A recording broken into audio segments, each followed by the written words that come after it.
we're here at the Klassikstadt in Frankfurt, beautiful Frankfurt, and today you presented us Project Cars 2. So beautiful Project Cars 2. Absolutely. So for the start, maybe just introduce yourself and what's your job? Yes, my name is Steven Vilojen and I'm the game director for Slightly Mad Studios on Project Cars 2. All right, thank you very much. So if someone was playing Project Cars 1 a lot, and why should he be playing Project Cars 2 now? What are the major enhancements you made on the game? Okay, there are the obvious things like the new content that we've added. So we've talked about that a lot. We have a lot new cars in the game, a lot more cars than we had before, a lot more significant brands than we had before, like we had a Ferrari and Lambo and Porsche and so on. But we have a lot more locations and variations on that. We have the new weather systems, we have seasons that we didn't have before, and then we have a lot of more detail in the level of simulation that we do. We have the game far more approachable based on how we've improved the user interface, some of the stuff I covered earlier. So, just a bit. Yeah, just a little bit. Yeah, I just spoke about it for a few minutes. Yeah. So the user interface makes the game a lot more approachable now as well. But then the key thing at the end of the day is really where, I guess to use the phrase, where the rubber meets the road, right? Yeah. It's how the cars handle. So we took the feedback that we got after the release of Project Cars 1 to heart, and we spent a lot of time on working on our grip model and the handling model of the car in general. So it's not just the tires, it's obviously primarily the tires, because it doesn't matter how much you get right, if that spot where the tire meets the road is wrong, then it all falls apart. So we focused a lot of attention on getting that right. We improved our whole grip model dramatically. And then after we had that nailed, we then moved further into the depth of the mechanical simulation to make sure that we improve wherever we could in the mechanical underpinnings of the car, the way that the drivetrain works, for example, the brake systems, and then how the environment from the other end works as well, because the simulation really, again, where the two meet, it's not just the one, it's both. And we have to accurately simulate the environment as well. And this is where a whole life track system comes into play, because it accurately simulates an organic and live environment and how that affects the handling of the car as well. So all of those things have been significantly improved over Project Cars 1, to the point of where once you get into Project Cars 2, you'll find it difficult to go back again to Project Cars 1. And we're still very proud of what we accomplished with Project Cars 1, but as with all things, time moves on and things move on. Technology gets better, we're able to do more, not just because of technology, but also because of things we've learned. So most definitely a worthwhile upgrade. Yeah, absolutely. So we've played it a lot now. We also were able to, or were allowed to play the career a bit. And the career at first looks quite similar than Project Cars 1, so there's an equal approach there. Yeah.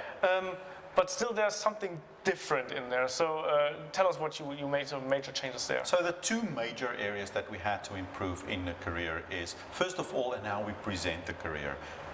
We had a lot of depth already in Project Cars 1, but it was all rather confusing. The interface, we tried to go with a traditional calendar style, where in real motorsport they don't typically really use that as much. It's more typically just a list of events. The way that you sign a contract, the way you pick your car, how the car should look, which team you want to drive for, all of that had to be significantly streamlined. It was all there in Project Cars 1, but it was a rather convoluted process, and people often got lost in the process and would just click through it instead of exploring the depths of what it had to offer. So in Project Cars 2, one of the key focuses we had on career mode is to open that up and make it far more approachable and obvious what is happening. So as you go through each step to sign a new contract, to use that as an example, every screen makes it very obvious what you are doing there and how it all works. All the way from picking your car and your team to picking which series you want to play in initially for a season, and tracking how you have been doing in the various series in a specific season. So all of that has been dramatically improved as well. Then we added a lot more depth to the career with new motorsports that we've added.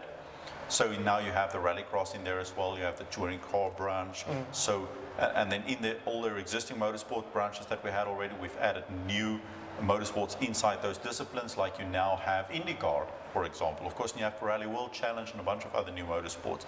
But then also we added a secondary career path, which is the factory driver mode, where you earn affinity, or you gain affinity by driving with a specific manufacturer car a lot, and then that manufacturer takes note of this, takes note of the fact that you're using their car a lot, and they will approach you, give you an offer to participate in a proving grounds experience, and if you then prove your mettle with that car, you become a factory driver for them, and you get to take part in specific events where you drive as their factory driver in those various events. And there's a whole selection of these manufacturer drives. And then the other major area of improvement in career is with the whole way that invitationals work. So it's something we had in Project Cars 1, where you would reach a certain level of accomplishment and you would get invited to participate in a special event. That special event fell on a specific date in the old calendar system, Project Cars 1, and you could only play it after you've unlocked it when you get to that date, and you can only play it again if you've worked all the way through a calendar year back to that date. In Project Cars 2, as soon as you get invited to the invitation, you can immediately exit your current active race, go to the invitations, it's there. You can play it immediately, you can play it as many times as you want. So making it all a lot more approachable, but then also more depth to that. There's more of them and they're more varied. Yeah. What are the rewards you get out of these manufacturer contracts and events? Because I think like a couple of months ago you said like, we have all cars are already open for the player. You can play with every car. What will players get out of the manufacturer? Yeah, so our approach with Project Cars as a franchise is that we have everything open for you to play with right from day one. That's the way we had in Project Cars 1. We still have that in Project Cars 2. If you go into custom event or time trial or online, you can immediately play on any track with any car you want, whatever. In career, because we're simulating the life and the progression of a race driver, obviously there are some limitations there, just like it is in real life. It was there in Project Cars 1. Again, the presentation was reasonably poor. People didn't even realize that. They didn't realize that there was more that they could do, so they didn't realize those things were actually locked away for them right from day one. So it's still there like that in Project Cars 2, but it's more obvious and exposed now. In Project Cars 2 career mode, there are some cars that you do get to drive in online and custom event, but that's not immediately accessible in career mode simply because you haven't got access to both the event and to the manufacturer. So as a simple example, if I go and race with Aston Martins a lot and I earn affinity with them and they recognize that, invite me to become a factory driver, then in context of career, when I complete my factory drive and I've proven that I'm an amazing factory driver for them and I get my badge, then they may gift me a car and say, here's a car that you can now use to enter some events that otherwise you wouldn't have been able to participate in because you didn't have that car in context of your career. Yeah, but it's only for the career? It's only for career. Okay, so, but there are no unlockables for the custom races or for the online races? No. Okay, that was the thing I was looking for. Yeah, nothing's changed there. It's all open from day one. Okay, isn't it hard to motivate player there to continue playing when everything's already set there for them? Because I think that many players just want to have like this little mystery. What do I get if I finish this? Exactly. It's important, right? Progression and motivation to progress is important. That's why it has to be in the context of career, because there's no progression really in multiplayer or in custom events, in quick race and in time trial. There's no real progression there. Well, you progress up at, leaderboard maybe, but there's no progression as in how you are advancing in your motorsport career. So that's why in context of career, it is an important thing to have. We had that in Project Cars 1, as I mentioned. It was just not that obvious, but in Project Cars 2 it's more obvious because of making the whole flow clearer to the player. So in Project Cars 2, when you go into career, yes, there is limitations to where you can jump in immediately. There is progression and reward for how you progress, not only in being able to access certain motorsports and certain events, but also, of course, in like these manufacturer drives that you now get. You effectively unlock the factory driver career for a specific manufacturer. Okay. And there's like 14 of them that you can do. You unlock achievements, like, if you win the championship in cards, for example, you unlock an achievement specifically for that. It's a reward for progression. And then, of course, there are the lifetime goals.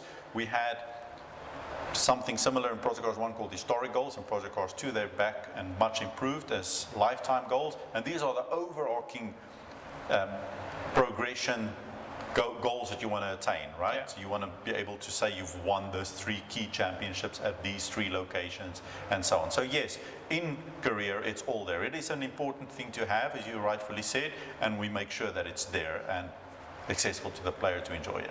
Yeah, okay. To motivate him to progress. Yeah, that's the main thing, I guess. The motivation, to get the motivation out of the players, so that they really want to keep on playing. And you do a great job by simply implementing a great gameplay there. But I'm not sure if this career thing. We'll see. But maybe maybe just come to another point. That's the online gameplay. I remember that back in the day, especially on the consoles, that Project Cars had like a little bit of trouble getting into the real flow of the online of the server technique and stuff like that. How do you prevent that something like this is happening again?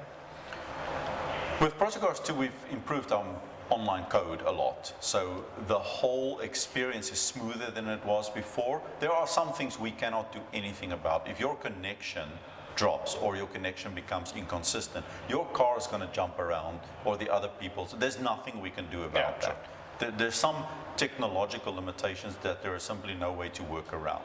We can try to make the most of what we can work with, though. So our online code in general is much better. Our whole join in progress system that we have, so that you can join a race that's already in progress, either as a spectator or as a participant, has been implemented, so you can do that and do it far better.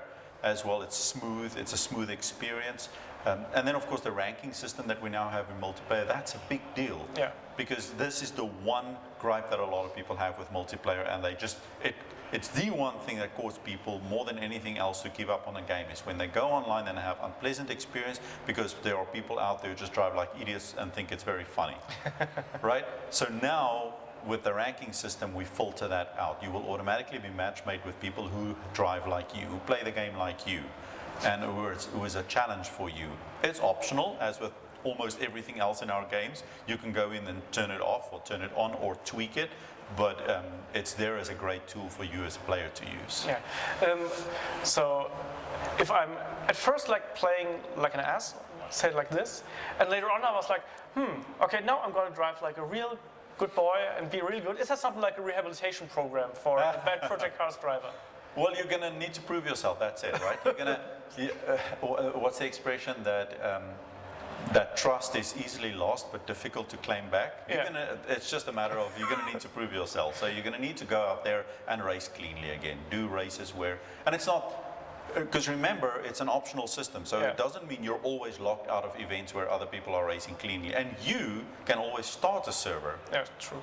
So you can always just, there are ways in the game to help you get yourself out of that hole that you dug yourself into. Yes, you're not stuck in there forever, but you do need to work at it. All right. Or play at it.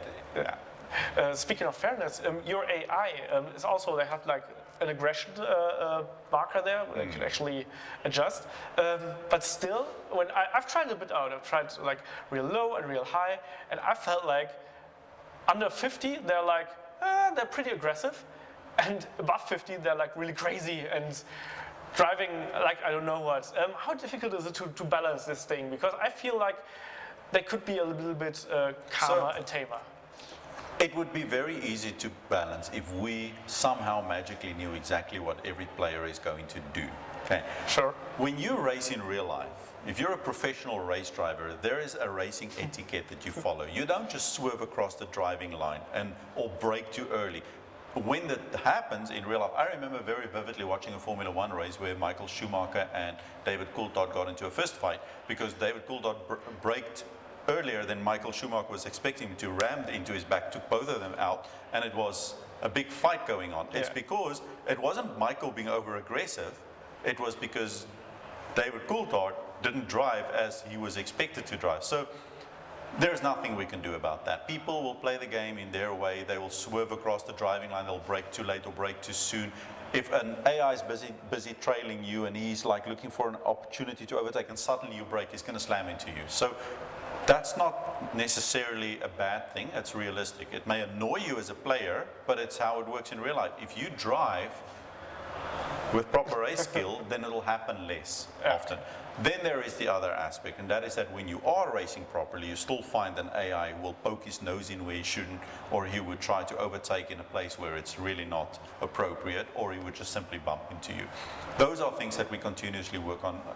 We feel, and I hope you agree, that at least it's much improved over Project Cars 1. In Project Cars 1, yeah, they were like, they drove often as if you weren't even there. Yeah.